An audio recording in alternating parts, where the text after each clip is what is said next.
नागालैंड में शहीद हुए पैराशूट रेजिमेंट की 21वीं बटालियन के पैराट्रूपर जवान गौतम लाल का पार्थिव शरीर गांव पहुंच गया। शहीद जवान के अंतिम दर्शन के लिए गांव में भारी भीड़ उमड़ी रही। जैसे ही तिरंगे में लिपटकर शहीद गौतम लाल का पार्थिव शरीर गांव पहुंचा तो पूरा गांव रो पड़ा।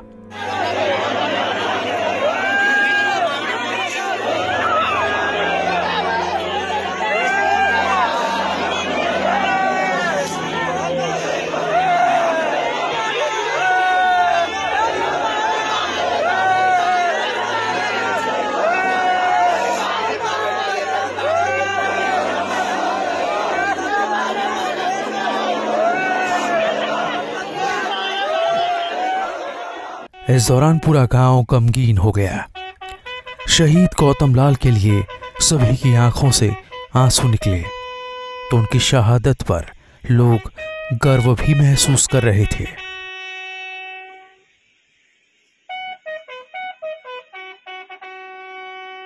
शहीद के अंतिम दर्शन और श्रद्धांजलि देने के लिए लोगों का तांता लगा रहा।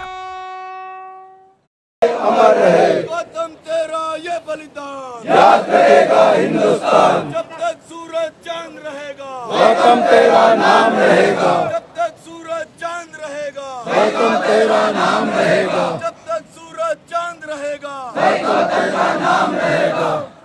भारत माता की जय, भारत माता की जय, भारत माता की जय। शहीद गौतम अमर रहे, अमर रहे, अमर रहे।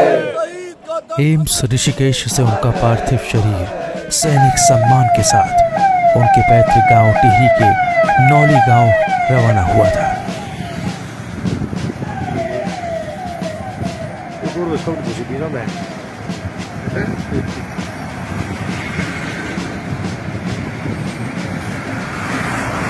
वहीं शहीद गौतम के पिता रमेश लाल को बेटे के जाने का गम तो है, लेकिन बेटे की शहादत पर उनका सीना गर्व से चौड़ा हो जाता है।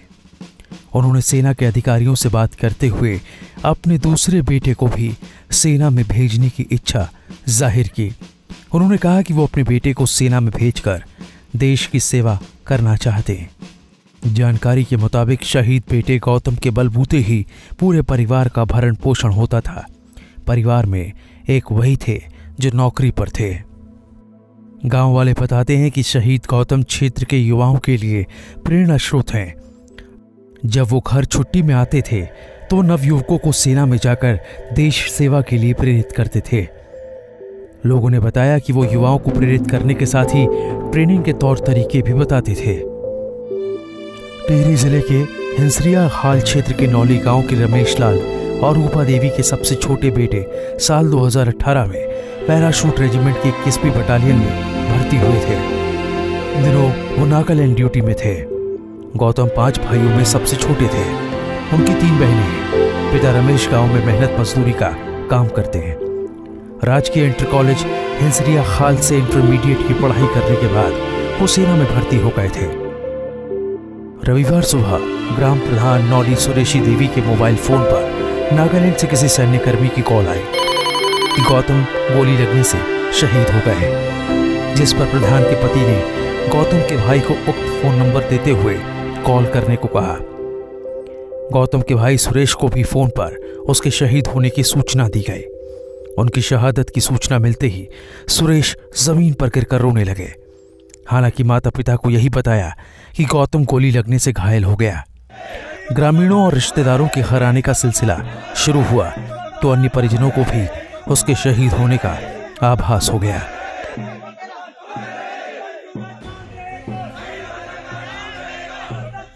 गौतम अविवाहित थे। वो अक्टूबर में 1 महीने की छुट्टी बिताकर ड्यूटी पर लौटे थे। गौतम लगभग हर 2 दिन के अंतराल में घर में फोन करके माता पिता और परिजनों का हाल जानते थे। शुक्रवार को भी उनका फोन आया था। उन्होंने जनवरी में घर आने की बात भी कही थी। रायशुमारी शहीद गौतम लाल की शहादत को नमन करता है।